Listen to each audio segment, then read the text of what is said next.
अस्सलाम वालेकुम। Voice of America Washington से मैं हूँ सारा जमान और मैं हूँ साकिबुल इस्लाम। अमरीकी और भारतीय वज़राए दिफा के दरमियान पहली मुलाकात। ज़ेर बहस आने वाले मामलात की तफसील कुछ ही देर में। दुनिया भर से और भी बहुत कुछ शामिल है आज के शो में। शुरू करते हैं व्यू 360। क्या इराक में बसने वाले कुर्द आज़ादी हासिल कर सकेंगे? रेफरेंडम बू दस्त निशान किर्दनी सनूर निया। अमेरिका और शिमाली कोरिया के दरमियान इश्तियाल अंगेज बयानबाजी, क्या जंग छिड़ सकती है? Rocket Man is on a suicide mission for himself.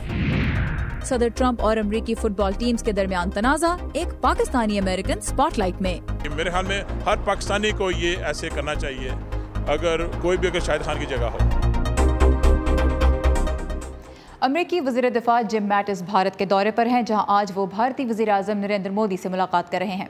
अमरीका की अफगान पॉलिसी सामने आने के बाद ये मैटिस का पहला दौरा भारत है। इसमें अब तक किन अहम मौज़ूआत पर बातचीत की गई है, इसकी तफसील हम लेंगे नई दिल्ली में हमारी साथी रितुल जोशी से, जो इस वक्त बज़रिया स्काइप हमारे साथ हैं। रितुल, जिम मैटिस ने आज जो भारत की वज़ीर दिफा हैं, डिफेंस मिनिस्टर, उनसे भी मुलाकात की। अमेरिका की नई अफगान पॉलिसी में बहुत अहम रोल है भारत का, तो दोनों मुल्कों के दरमियान कोऑपरेशन के बारे में आज क्या मज़ीद क्लैरिटी सामने आई है? देखिए सारा इम्पॉर्टेंट थी विजिट इसलिए क्योंकि जब से ट्रंप एडमिनिस्ट्रेशन पावर में आया है तब से कोई ये पहली बड़ी कैबिनेट लेवल की विजिट थी इंडिया में। और इंडिया में भी नई डिफेंस मिनिस्टर, जैसे आपको मालूम होगा, उन्होंने चार्ज लिया है। और दोनों देशों के बीच आपने देखा होगा कुछ टाइम से नज़दीकियाँ बहुत ज़्यादा बढ़ी हैं। और पिछले साल दिसंबर 2016 में अमेरिका ने भारत को दर्जा दिया था मेजर डिफेंस पार्टनर का। तो इन सारी चीज़ों को अगर आप बैकग्राउंड में रखते हैं तो काफ़ी इंपॉर्टेंट ये विजिट थी। और जब वो पहुंचे जिम मैटिस यहाँ पर, तो निर्मला सीतारमण जो इंडिया की डिफेंस मिनिस्टर हैं, उन्होंने कहा कि बहुत स्ट्रॉन्ग और वाइब्रेंट ये रिलेशनशिप है और इस विजिट से ये रिलेशनशिप और भी ज़्यादा बेहतर बनेगी। जहाँ तक मुद्दों की बात हुई तो मैं आपको बता दूँ कि मिलिट्री एक्सरसाइजेज जो अमेरिका करता है भारत के साथ, वो मैक्सिमम नंबर ऑफ एक्सरसाइजेज हैं। तो उसमें हमारी डिफेंस मिनिस्टर ने कहा, भारतीय डिफेंस मिनिस्टर ने, कि इन एक्सरसाइजेस को और ज़्यादा स्पेशलाइज्ड बनाने की और इनको और आगे बढ़ाने की पॉसिबिलिटीज़ को वो लोग अब एक्सप्लोर करेंगे। साथ ही साथ जो डिफेंस कोऑपरेशन है दोनों देशों के बीच, उसे बढ़ाने की भी बात की जा रही है, क्योंकि अमेरिका एक लीडिंग सप्लायर है कटिंग एज टेक्नोलॉजी का इंडिया को, और वो चाहते हैं कि इस प्लेटफॉर्म को और ज़्यादा बड़ा बनाया जाए। साथ ही साथ एक जो इम्पोर्टेंट चीज़ पूरे रीजन के लिए इम्पोर्टेंट है सारा, वो ये कि अफगानिस्तान का मुद्दा इस बातचीत में उठा। और जो इंडियन डिफेंस मिनिस्टर हैं, उन्होंने कहा कि क्रॉस बॉर्डर टेररिज्म उन्होंने डिस्कस किया, इस पूरे रीजन की सिक्योरिटी को डिस्कस किया। पाकिस्तान का कहीं नाम नहीं लिया, लेकिन बड़ा क्लियर एक हिंट था जब उन्होंने ये बात कही कि जो भी नेशंस टेरर को एज अ स्टेट पॉलिसी के तौर पर इस्तेमाल करते हैं, उनकी अकाउंटेबिलिटी को तय किया जाए। इस बात को लेकर इस बात की अहमियत को इंडिया और अमेरिका दोनों समझते हैं। वहीं पर अगर आप जिम मैटिस को लें तो उन्होंने भी कहा कि जो सेफ हेवन्स हैं टेररिज्म के, उनको बर्दाश्त नहीं। ठीक, लेकिन उसके अलावा ये बात भी हुई कि भारत अफगानिस्तान फौजी नहीं भेजेगा, there will not be any boots on the ground, और ये एक बहुत बड़ी क्लैरिफिकेशन थी जो आज सामने आई है। भारत और अमेरिका के दरमियान डिफेंस के बारे में आपने बात की, डिफेंस डील्स की भी तवक्को की जा रही है। क्या ये मामला भी आगे बढ़ा है, खासतौर पर टेक्नोलॉजी का जो एक्सचेंज है डिफेंस में? जी, देखिए, मैंने आपको बताया कि बहुत इंपॉर्टेंट ये रिलेशनशिप होती जा रही है, क्योंकि पिछले साल एक मेजर डिफेंस पार्टनर का स्टेटस अमेरिका ने इंडिया को दे दिया था। और उसके बाद बहुत सारी डिफेंस डील्स हैं, जैसे फाइटर प्लेन्स हैं, F-18 है, F-16 है। इंडिया का कहना है कि उसको तकरीबन 100 से भी ज़्यादा सिंगल इंजन प्लेन्स की ज़रूरत है, चाइना और पाकिस्तान की तरफ से जो थ्रेट्स आती हैं उनको मीट करने के लिए, उनको काउंटर करने के लिए। तो ऐसे में इंडिया को करीब 100 प्लेन्स की ज़रूरत है, और डिफेंस यहाँ पर एक बहुत जो डील्स है वो बड़ी इंपॉर्टेंट। लेकिन क्या भारत जो चाह रहा है वो अमेरिका ने कुछ कहा कि वो देगा या नहीं? खासतौर पर टेक्नोलॉजी के एक्सचेंज पे अमेरिका की तरफ से हेजिटेशन हम देखते आए हैं। जी, आप बिल्कुल सही कह रही हैं, शेयरिंग को लेके थोड़ा हेजिटेशन था। अगर आप इंडियन प्राइम मिनिस्टर को देखिए, उनका एम्फेसिस रहा है पिछले कुछ टाइम से मेक इन इंडिया पर। तो दो बड़ी कंपनीज हैं अमेरिका की, एक बोइंग है और एक लॉकहीड मार्टिन है, जो F-18 और F-16 फाइटर प्लेन्स बनाती हैं। इन दोनों कंपनीज ने ये बात कही थी कि वो इंडिया में अपनी असेंबलिंग यूनिट्स डाल सकती हैं, मतलब मैन्युफैक्चरिंग कर सकती हैं। और क्योंकि डील बहुत बड़ी है, कई बिलियन डॉलर्स की ये डील होगी, तो हो सकता है इस पर कुछ बात आगे बढ़े। और साथ ही साथ ड्रोन्स को लेकर, क्योंकि नेवल सर्वेलेंस के लिए ड्रोन्स की बहुत ज़्यादा ज़रूरत इंडिया को है। तो हो सकता है कि उन मामलों पे अभी मजीद बातचीत हो सकती है। क्विकली हमें बताइएगा कि अफगानिस्तान का कल एक बड़ा बिजनेस डेलीगेशन भी भारत आ रहा है, अफगान चीफ एग्जीक्यूटिव अब्दुल्ला उसको लीड कर रहे हैं, उसका थोड़ा सा हमें बता दीजिए क्विकली।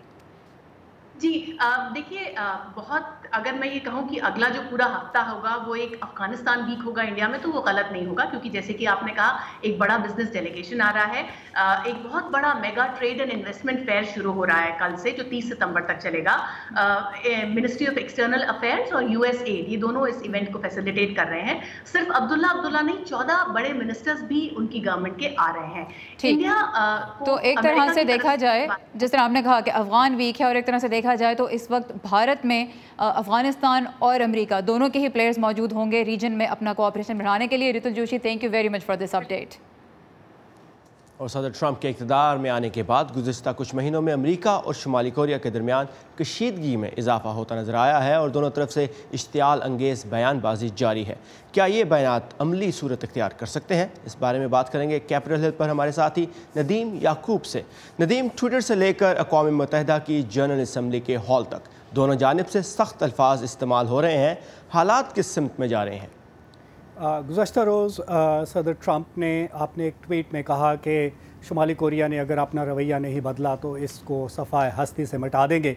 इसके बाद जो शुमाली कोरिया के वज़ीर ख़ारजा हैं, जो न्यूयॉर्क में हैं जनरल असम्बली के सेशन के लिए, उन्होंने बहुत सख्त रद्द अमल का इजहार किया। उन्होंने कहा कि ये जो है, जो सदर के अल्फाज हैं, ये ऐलान जंग है। और उन्होंने कहा कि शुमाली कोरिया की जो क़यादत है वो तमाम ऑप्शंस अपने सामने रखे हुए है। उन्होंने ये भी कहा कि हम हक़ रखते हैं कि अमेरिका के जो बमबार तैयारे हैं उनको मार गिराया जाए।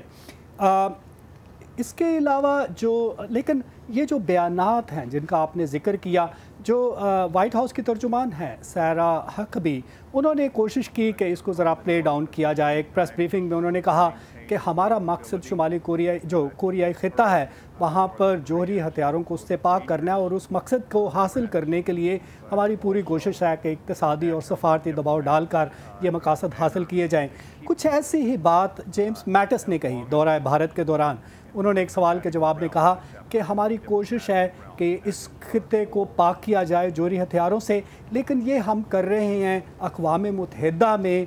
हमारी जो कोशिशें वो जारी रहेंगी, डिप्लोमेटिक जो चैनल्स हैं उनको हम खुला रखेंगे और सफ़ारती ज़रिए से हम कोशिश करेंगे कि ये मामला हल हो। उन्होंने सलामती कौंसिल में जो करारदादें मंजूर हुई जिनके ज़रिए शुमाली कोरिया पर पाबंदी लगाई गई, उसका हवाला देते हुए भी कहा कि उससे एक दबाव जो है शुमाली कोरिया पर बढ़ा है। इस सारी जो सूरत हाल है इसके बारे में मुख्तलिफ जो तज्ज़ियाकार हैं मुख्तलिफ आरा रखते हैं।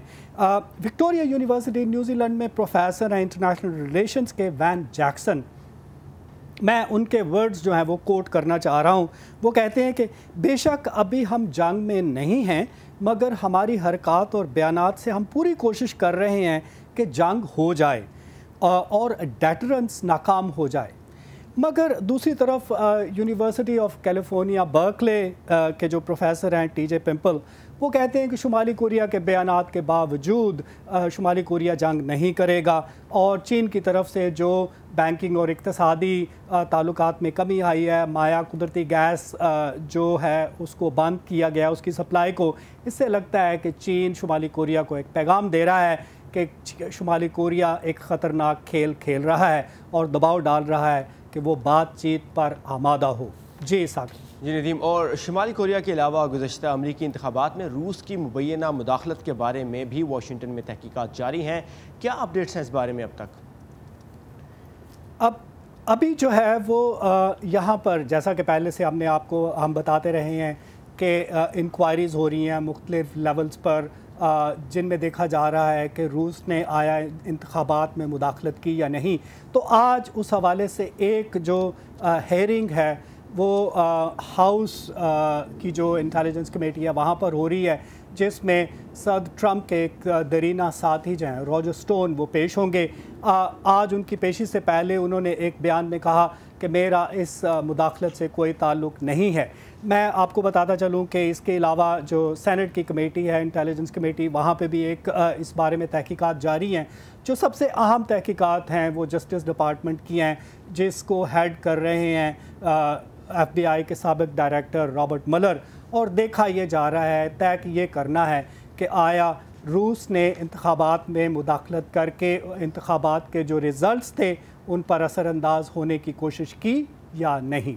जी सागर। नदीम याकूब हमें वाशिंगटन में होने वाली अहम डेवलपमेंट्स के बारे में बता रहे थे। Thank you Nadeem. और इराक के कुर्दिस्तान में आज़ादी के लिए रेफरेंडम के बाद वोटों की गिनती जारी है। इब्तदाई नताइज के मुताबिक 72% अहल वोटर्स ने गुज़िश्ता रोज़ रेफरेंडम में हिस्सा लिया और तवक्को है कि 90% ने आज़ादी के हक़ में वोट डाला। इराक़ी कुर्दिस्तान के दारुल हुकूमत इरबिल में तो जश्न का समा है, जबकि कुर्द और अरब आबादी पर मुश्तमिल तेल की दौलत से माला माल शहर किरकुक से भी कर्फ्यू हटा लिया गया है। लेकिन इराक़ की मरकज़ी हुकूमत ने मुमकिन अलहदगी के लिए किसी किस्म के मुज़ाकरात करने से इनकार कर दिया है और दूसरी जानिब तुर्की ने इराक़ी कुर्दिस्तान के करीब सरहद पर फ़ौजी मशक़ें की हैं और उसे मौशी तौर पर मफलूज करने की धमकी भी दी है। रेफरेंडम के मौके पर ईरान ने भी कुर्दिस्तान से ज़मीनी और फ़िज़ाई आमदोरफ्त मुअत्तल कर दी। इस वक्त किरकुक से हमारे साथ हैं वॉइस ऑफ अमेरिका की नुमाइंदा Heather Murdoch. Heather, you have been spending your day-to-day with the military on the ground. What is the security situation like? Well, the initial threat of violence breaking out immediately after the referendum was held has been thwarted. Nothing has happened so far. Today, when I say I was with the military, I was with two different groups. One is the Peshmerga, the Kurdish military. The other was the Hashd Shabi, also known as Popular Mobilization Units, and some people refer to them as the Shia militia, which has now been a regularized Iraqi force. Last night we heard that the Iraqi parliament authorized the Hashd Shabi to go to Kirkuk, and I'm right outside Kirkuk right now, which is an area claimed by both Baghdad and Erbil. They say here that if that pretty much that didn't happen, or at least if it did happen, any movement from Baghdad to Kirkuk stopped far away from the actual city. However, they also say it could be a self-fulfilling prophecy because we're hearing from Baghdad that the Shia militias are potentially attacking or going to attack the Kurdish Peshmerga forces. The Kurdish Peshmerga forces aren't allowing regular Hashd Shabi into the city, and they're not going to stand for that forever either. So it's creating a conflict.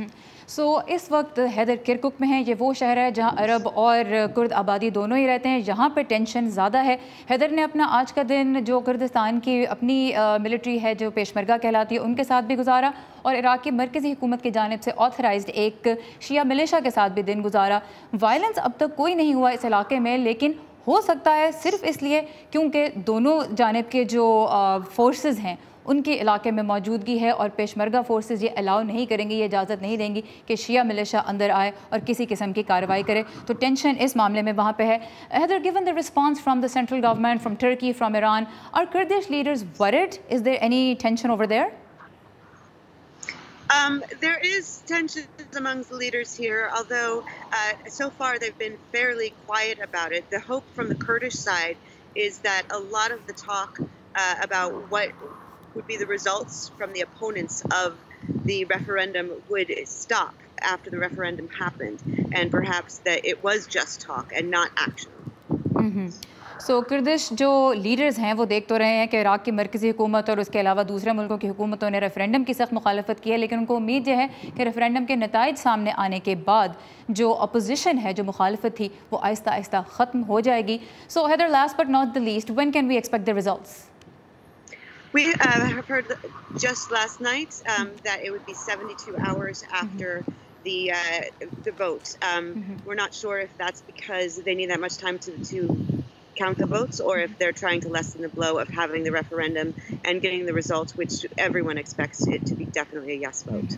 सो नताइज आइंदा 72 घंटों में आने की तवक्को है। उसकी एक वजह तो ये हो सकती है कि वोटों की गिनती ज़रा सुस्ती से जारी है, और दूसरी ये भी हो सकती है कि वो एकदम से ही रिजल्ट भी नहीं बताना चाहते और इलाके की सूरत हाल को मज़ीद टेंस नहीं करना चाहते। Heather, thank you very much for this update from Kirkuk. और सदर ट्रंप और अमरीकी फुटबॉल टीमों के दरमियान जारी तनाज़े में एक पाकिस्तानी अमेरिकन बिजनेस टाइकून एक बहुत अहम किरदार अदा कर रहे हैं। उनके बारे में हम आपको बताएंगे शो में आगे चलकर। और पाकिस्तान की क्रिकेट टीम श्रीलंका के खिलाफ टेस्ट सीरीज में जा रही है मिसबाहुल हक और यूनुस खान के बगैर। चैलेंजेस क्या होंगे, इस पर एक फीचर रिपोर्ट आप पढ़ सकते हैं हमारी वेबसाइट urdu.voa.com पर, जहां दुनिया भर से ताज़ा तरीन खबरों की अपडेट्स भी मौजूद हैं। लेकिन इस वक्त हम देखेंगे दुनिया के मुख्तलिफ हिस्सों से मिलने वाली कुछ अहम खबरों की झलकियां हमारे सेगमेंट वर्ल्ड व्यू में। इसराइली पुलिस ने दावा किया है कि एक फलस्तीनी शख्स की फायरिंग से 3 इसराइली शहरी हलाक और 1 शदीद जख्मी हो गया है। मुसल्ला शख्स यहूदी बस्ती में जबरदस्ती दाखिल होने की कोशिश कर रहा था। पुलिस एहलकारों की जानिब से रोके जाने पर उसने फायरिंग शुरू कर दी। अमरीकी हमायत याफ्ता शामी बागियों के मुताबिक तीर जोर में एक ऑयल फील्ड पर वाक़े उनके अड्डे पर रूसी फौज के हमले से उनका एक फौजी हलाक हो गया है। बागियों ने चंद दिन पहले ही दाइश से इस अड्डे का कब्जा छुड़ाया था। रूस ने इस दावे की तकदीद की है। यमन में हौसी बागियों और उनके इत्तेहादियों और सऊदी हमायत याफ्ता यमनी हुकूमत ने शुमाली यमन में इनकलाब की 55वीं सालगिरह मनाई। ऑस्ट्रेलिया में एक घर की दीवारों के बीच छतें बना लेने वाली शहद की लाखों मक्खियों ने मालिक मकान को अपने घर की दीवारें ढाने पर मजबूर कर दिया। खातूने खाना को मक्खियों की मौजूदगी का इल्म अपने घर के बाहर बड़ी तादाद में मक्खियों के उड़ने की आवाज सुनकर हुआ। छत्तों से शहद की दर्जनों बोतलों के अलावा 30 किलोग्राम शहद हासिल किया गया है।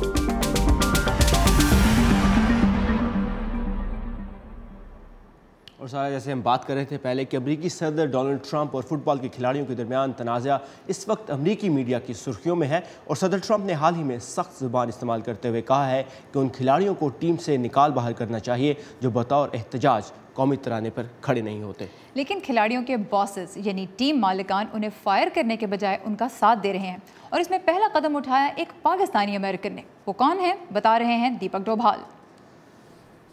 लाहौर में पैदा होने वाला ये शख्स कौन है और उसने क्या किया, ये बताने से पहले आपको थोड़ा ये बताते चलें कि आखिर अमेरिका में फुटबॉल और कौमी तराना कैसे एक दूसरे से जुड़े हुए हैं। The national anthem of the United States of America.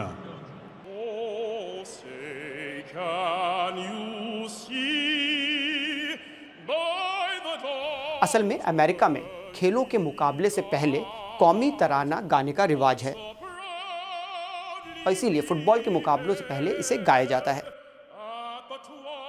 पिछले साल नेशनल फुटबॉल लीग के एक मैच के दौरान एक खिलाड़ी उस वक्त घुटनों के बल बैठ गया जब कौमी तराना बज रहा था। वो सियाफाम अमरीकियों की तरफ पुलिस के रवैये से नाराज था।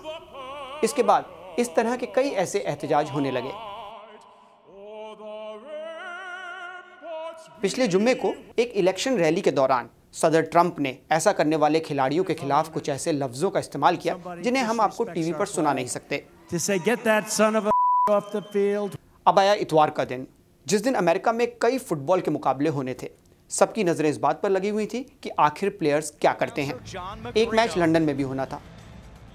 यहाँ से शुरू होता है इस तनाज़े में पाकिस्तान में पैदा होने वाले शाहिद खान का किरदार। Shahid Khan Jacksonville Jaguar team के मालिक हैं जिसे लंदन में खेलना था। आगे बढ़ने से पहले आपको शाहिद खान के बारे में थोड़ा बहुत बता दें। शाहिद खान लाहौर में पैदा हुए और 16 साल की उम्र में 1967 में अमेरिका आए। वो अरबपति हैं। वो अमेरिका में पहले फुटबॉल टीम के ऐसे मालिक हैं जो नस्ली अक़लियत से ताल्लुक़ रखते हैं। वो ट्रंप के सपोर्टर रह चुके हैं।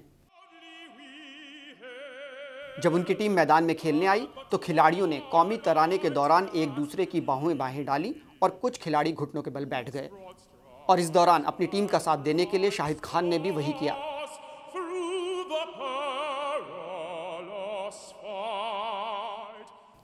पहली बार किसी टीम के मालिक ने अपने खिलाड़ियों का इस तरीके से साथ दिया। शाहिद खान कई लोगों के लिए हीरो बन गए। बिल्कुल उन्होंने सही किया जो उनको करना चाहिए। मेरे ख्याल में हर पाकिस्तानी को ये ऐसे करना चाहिए अगर कोई भी शाहिद खान की जगह हो। कई लोग उन पर तनकीद भी कर रहे हैं। उस इतवार अमेरिका में जितने भी मैच हुए सब में इसी तरह के एहतजाज देखने को मिले। कुछ लोग खिलाड़ियों की बात को सही मान रहे हैं तो कुछ गलत।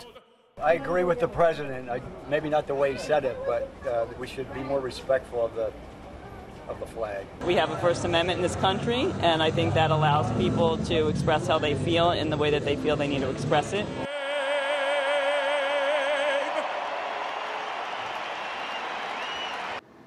तो शाहिद खान वो पाकिस्तानी हैं जो इस वक्त स्पॉटलाइट में हैं और अब से तकरीबन 2 हफ्ते पहले तक तकरीबन सिर्फ 9 खिलाड़ी थे जो एहतजाज कर रहे थे और पिछले 2 हफ्तों में ख़ास तौर पे सदर ट्रंप की ये बहुत ही स्ट्रॉन्ग स्टेटमेंट आने के बाद कई 100 खिलाड़ी इसमें शामिल हो गए। बेसबॉल के एक प्लेयर ने भी कल रात इसी तरह मैदान में पहली मरतबा एहतजाज किया और सिर्फ प्रोफेशनल टीम्स तक के लिमिटेड नहीं है ये, अब बहुत से बच्चे और नौजवान भी अपनी जो स्कूल की कॉलेज लेवल की गेम्स हैं उनमें भी इस तरह से एहतजाज कर रहे हैं और सारा इशू ये है कि आज़ादी इजहार राय प्लेयर्स के पास है, वो उसका इस्तेमाल कैसे करते हैं और क्या सदर उस इस्तेमाल को तनकीद का निशाना बना सकते हैं या नहीं। सदर भी अपने पॉइंट पे डटे हुए हैं, बल्कि आज सुबह ही उन्होंने कुछ देर पहले ये एक और ट्वीट की और उसमें यही कहा कि नेशनल फुटबॉल लीग जो लोग एहतजाज कर रहे हैं उनकी रेटिंग्स बहुत कम हो रही हैं, क्योंकि लोग सिर्फ ये देखने के लिए गेम्स देखते हैं कि क्या वो कौमी तराने का एहतराम करेंगे या नहीं। और लोग बटे हुए हैं, लोग वो भी हैं जैसा आपने इस रिपोर्ट में भी देखा जो सदर ट्रंप का साथ दे रहे हैं और वो भी हैं जो इन प्लेयर्स का साथ दे रहे हैं। बहरहाल एक इशू है यहाँ पे जो इस वक्त हेडलाइंस में टॉप पर है। और हम अब प्रोग्राम में चलेंगे आज के इस हफ्ते के एजुकेशन सेगमेंट की जानिब।